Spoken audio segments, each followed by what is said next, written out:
టట్టడాయ్!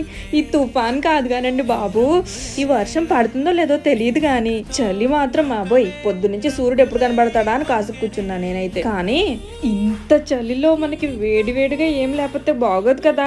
బజ్జీలు వేసుకుందాం వచ్చేయండి. ఏం బజ్జీలు అనుకుంటున్నారు? అరటికాయతో బజ్జీలండి.